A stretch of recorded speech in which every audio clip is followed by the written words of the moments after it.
This is the end for you. What are you doing? Open this door, please. And what do you mean by the end? I just turned off the breaker downstairs. Now the elevator won't work, and you can't get down from the second floor. What? What are you talking about? I'm heading out on a 7-night, 8-day trip with my friends. The fake mom can starve on the second floor. Hey, stop joking and open the door.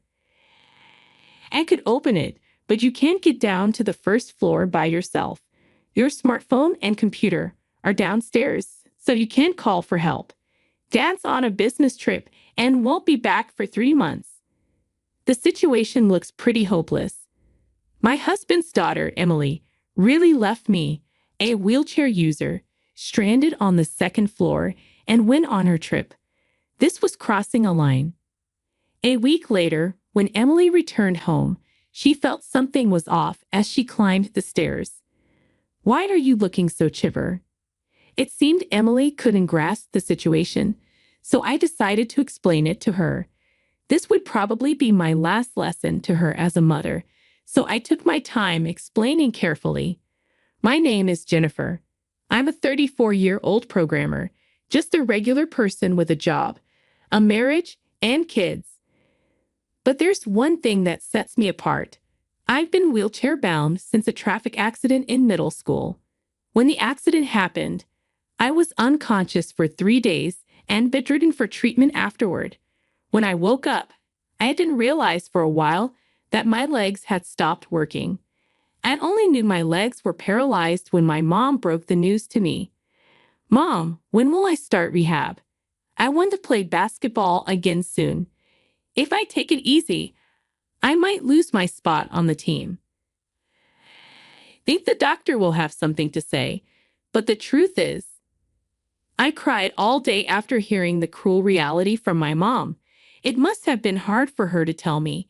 She cried with me all day, but my tomboyish, mischievous, and lively nature helped me bounce back quickly. Well, what's done is done. What matters is what comes next. Life in a wheelchair was inconvenient, but not as bad as I had imagined. Over 20 years have passed since the accident, and I've adapted so well to wheelchair life that it surprises people. I still have some upper body strength, so I can manage the bathroom alone if I try. I chose a company understanding of my wheelchair needs and now mainly work from home. I go to the office about 2 or 3 times a month for meetings, commuting by car.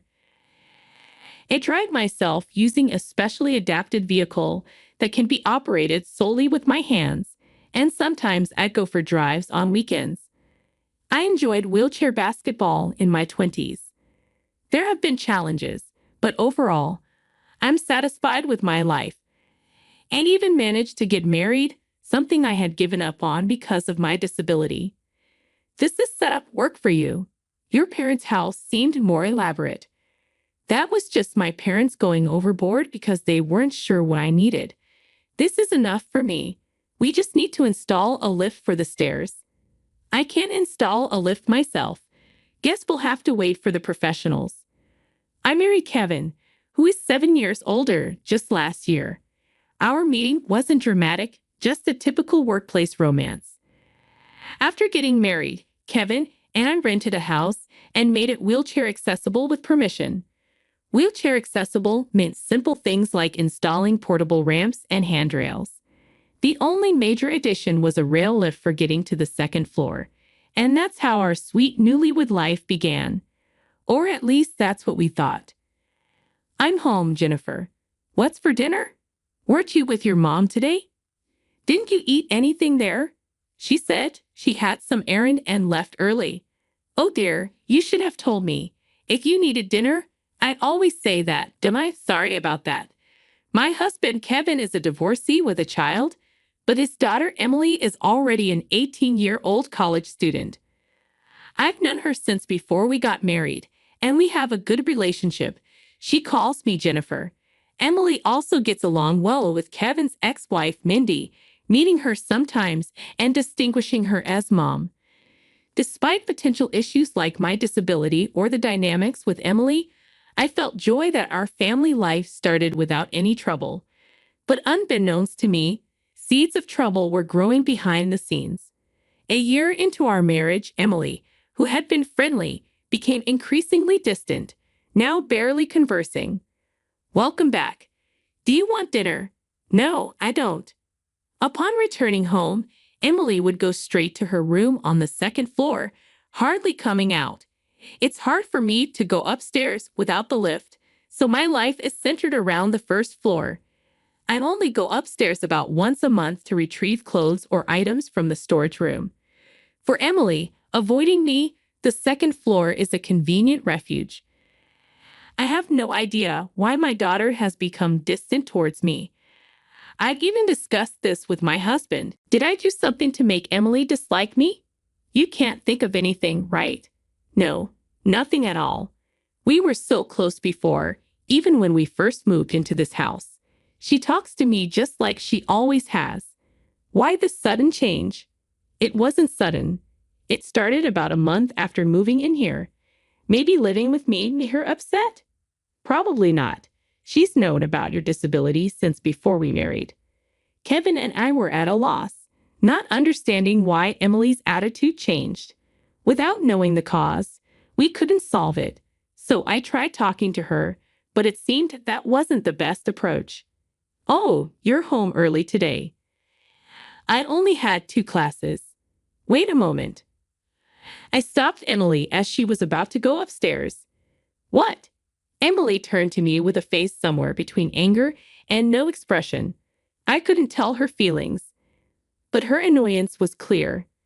"We haven't talked much lately. Is something going on at college, or is it something to do with me? If you're troubled, you can tell me anything. Don't act like a mom. It's annoying." Emily mumbled and went upstairs. I thought I must have misheard. It was hard to believe she would say something so cruel. I convinced myself it was a misunderstanding, trying to ease the shock. That night, I discovered the reason behind Emily's coldness and reported it to Kevin. "It seems I'm the cause," she said. "Don't act like a mom. It's annoying." "What?" Emily said that. Kevin was furious, leading to a family meeting. After hearing my side of the story, my husband loudly called for our daughter from the bottom of the stairs. Summoned by her father, she came to the living room with a sulky expression and sat down. "Emily, I heard you said something awful to Jennifer." "Why would you say that?" "Jennifer, she's not my mom. She's just a fake mom to me. Isn't this how you treat a fake mom?" "How can you say that?" Kevin looked ready to explode. "Please, don't yell," I interjected. If my husband lost his temper here, we wouldn't be able to hear our daughter's side and resolve the issue. Suppressing the shock of being called a fake mother, I urged my husband to stay calm. Kevin regained his composure and continued. "Why did you suddenly start saying that? You never used to." When I thought about it, it's weird. Dad divorced Mom and remarried within a year. You must have been cheating with Jennifer while still married, right? Otherwise, it doesn't make sense. I've known Jennifer for over 10 years. We worked together. That's why we got married quickly. And about cheating, Dad was always busy with work, leaving Mom lonely. Maybe the divorce was partly your fault too, Dad. Emily, Kevin's a busy software engineer. His work is for the family. I tried to explain. "Shut up. It's all your fault. You ruined our lives." My daughter screamed, slamming the table. She stood up quickly and stormed out of the living room. I didn't understand why she would think such a thing, but it seems she believes I stole her father from his ex-wife. I think I kind of understand the reason now. Let's leave it at that for today. Emily seems to be misunderstanding something, so Jennifer, just keep your distance from Emily for now. I'll clear up her misunderstanding. I decided to trust my husband's words and leave it to him. However, despite his attempts to clear up our daughter's misunderstanding, she was no longer willing to listen. "Why are you so cold to your mom? How long are you going to stick with that fake mom nonsense? Just get a divorce already. What do you dislike so much? It's her very existence. The fake mom. When my husband talked to our daughter, she would confront me when he wasn't looking. You told Dad to talk to me again, didn't you? Don't get too comfortable just because you have him on your side. That's not true. How can I believe anything from you who stole Dad from Mom? My daughter kicked the laundry I had folded.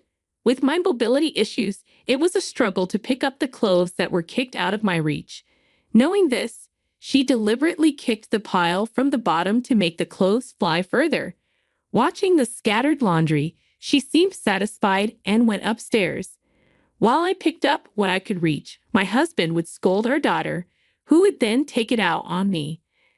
This pattern had become the routine. To resolve my daughter's misunderstanding, we needed to keep talking, so this cycle would likely continue. However, just when I was preparing to keep dealing with my daughter patiently, my husband's long business trip was unfortunately scheduled. I'm sorry to leave you two alone while this is still unresolved. It's work, so it can't be helped. Maybe the company thinks it's okay because I'm too tough. Maybe I should be the one apologizing to you. It's okay if resolving things with Emily gets pushed back 2 or 3 months. I sent my husband off with a smile, not wanting to worry him more than necessary. Honestly, I felt uneasy about being alone with my daughter for 3 months, but there hadn't been any physical violence, so I shouldn't be overly anxious. That's what I thought. But my daughter's behavior escalated quickly once my husband was out of the house. 3 days after he left for his business trip. Why is the picnic blanket here? Maybe Emily was using it, but she seemed to have left earlier. Decided it was okay to tidy up the picnic blanket and took it to the storage room upstairs. As I went upstairs, I heard the front door open. Is Emily back already? Curious about my daughter, but continuing to the storage room. Placed the picnic blanket inside. Suddenly, the door to the storage room slammed shut. This is the end for you. What are you doing? Open this door. It seemed I had fallen into my daughter's trap. She was holding the door from the outside, and I couldn't budge it from my wheelchair. However, the storage room door didn't have a lock. She couldn't keep holding it forever. So what did she mean by the end for me? Do you want me to open it? I'll open it soon. But first, just listen to me. I don't want to see your face, and you move surprisingly quickly for someone in a wheelchair. She locked me in the storage room to avoid any retaliation from me. Indeed, being physically trained in basketball, I can understand her caution. But apart from that, her decision wasn't very wise. Do you think I'm going to hit you? And what do you mean by the end? Just turned off the breaker downstairs. Now the elevator won't work, and you can't get down from the second floor. What? What are you talking about? I'm going on a 7-night, 8-day trip with my friends. So I'll help you in a week. Starve on the second floor. Fake mom. Hey, stop joking. Open the door. I can open it, but you can't get down to the first floor alone. Your smartphone and computer are downstairs, so you can't call for help. And Dad's on a business trip and won't be back for 3 months. The situation looks pretty hopeless. Why are you doing something so terrible? Because you stole Dad from Mom. Just get a divorce already. Then Mom can remarry Dad. She even broke up with her boyfriend thinking Dad would come back to her. If she knew about Mom's feelings, Kevin would never remarry Mindy. What do you know? Good luck surviving. The sound of hurried footsteps faded away. Emily must have run out of the house. When I opened the door of the storage room, no one was there. I stepped into the hallway and headed towards the stairs. Passing by Emily's room, I noticed a board about 8 inches high fixed at the bottom of her door. It was made so the door could be opened, but I couldn't enter the room in my wheelchair. Emily had found a clever way to trap me on the second floor while also maintaining her privacy. Reaching the stairs, I found a few pieces of bread and a bottle of water on the floor, likely a precaution to ensure I didn't starve to death. However, while I could drink tap water for hydration, the bread was clearly not enough for a week. Her intent to starve me seemed serious. This had crossed a line. I resolved to teach Emily and whoever orchestrated this situation a harsh lesson. A week later, Emily returned from her trip. I secretly observed her taking off her shoes at the entrance. Hiding at the back of the room, she stepped into the house and started looking around, sensing something different about the house today. The stair lift was on the first floor, and there were unusual shoes at the entrance. However, my daughter, seemingly oblivious, felt something was off but couldn't quite put her finger on it. As usual, she quickly went upstairs, unaware of the exact cause of her unease. I followed her, and halfway up the stairs, heard her loud voice. "Why are you here?" "Shall I explain?" "What? How come you're looking so well?" Emily was surprised to see me peeking from the storage room and even more startled when I spoke from behind her. My daughter, in a state of constant surprise and confusion, widened her eyes and stared at me, desperately trying to make sense of the situation. "You're not starving at all." "Of course I'm not. You might have thought you trapped me on the second floor, but that wasn't really a trap." "But wasn't the stair lift supposed to be unusable?" "The lift is battery powered, so it works even when the breaker is off. It's a standard feature for power outage situations." "Then, yes, right after you left for your trip, I went downstairs using the lift. Even if it hadn't worked, I could have asked for help from a window. As for the breaker, I usually use a stick to reset it, so no issues there. And thanks for the bread, by the way. It made a nice snack." Emily had grown cold towards me about a month after moving in. Because she reduced her interactions with me early on, she never fully understood the extent of my mobility limitations. Even after living together for a year, she didn't fully grasp how the stair lift worked. Right after she left for her trip, I went downstairs as usual and immediately called Kevin to report what had happened. When Emily learned that I wasn't starving, she quickly looked towards the storage room and pointed to a person sitting there in shock, shouting, "Why is Mom here? And why is she sitting like that? What are you up to?" "I'll explain that." My husband had been standing right next to the storage room door all this time, but Emily was too shocked by the sight of her mother and me to notice him. So she yelled out in surprise again, "Dad, why are you here? Aren't you on a business trip?" "Huh, it's not an overseas trip. It's Sunday, and I'm off work, so it's not strange for me to be home," he replied. Emily's naive question seemed to perplex my husband. At 19, and with only part-time job experience, she had assumed that a long-term business trip meant he couldn't come home often. However, his business trip was just a 3-hour drive away, and he planned to return home every 2 weeks. Today, a bit earlier than scheduled, he came back due to the situation with Emily. "I heard from your mother about the nonsense you've been up to in telling me to divorce. Yes, it's all because of this fake mom. If she wasn't here, Mom and Dad could remarry. I'm never getting a divorce, and I won't remarry Mindy." "Why not?" "The reason for the divorce might be Mom's affair. But wasn't it also because you were always working? Besides, Mom can't forget you. She's repented and left her affair partner, waiting for you." Hearing Emily's words, my husband and I sighed. Mindy, unable to bear the tension, bowed her head, staring at the floor. "Mindy, explain it yourself. That's why I brought you here." "Yes, the affair was not because of your work. It was just me enjoying playing around with men," Mindy confessed. "Lies, right? You said the affair was because of Dad's work and that you left the other man because you couldn't forget Dad. It's not like that.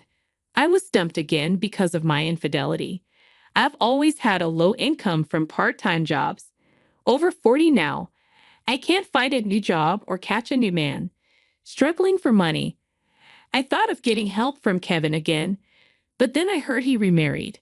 So you said Emily lies about me having an affair with Jennifer even before the divorce, trying to disrupt our life and set the stage for a divorce. Yes, that's true. When Emily locked me upstairs, Mindy had mentioned wanting to remarry Kevin. So, after hearing from me, Kevin immediately contacted Mindy. Upon confronting her, it became clear she had been manipulating Emily. The quickest way to clear Emily's misconception that I stole Kevin from Mindy was to let her hear the truth from Mindy herself. Therefore, Kevin arranged for Mindy to be at the house when Emily returned from her trip. What? So I was deceived by Mom? It seemed as if Mindy was the mastermind and Emily a victim. But even if deceived, Emily had crossed a clear line, so Kevin prepared to take a firm stand. Mindy is at fault for deceiving Emily, but you're also wrong. You went too far. Don't come back to this house. What do you mean I was deceived? Emily's voice was indignant ***. Even if you were deceived, you tried to starve your mother by locking her upstairs. If the lift hadn't worked, you could have been arrested for unlawful confinement. But I didn't know about the lift. It's not fair. You can't just kick me out. I'm only 19. Kevin's expression was stern. In the eyes of the law, you're an adult at 18. Parental rights have already ended.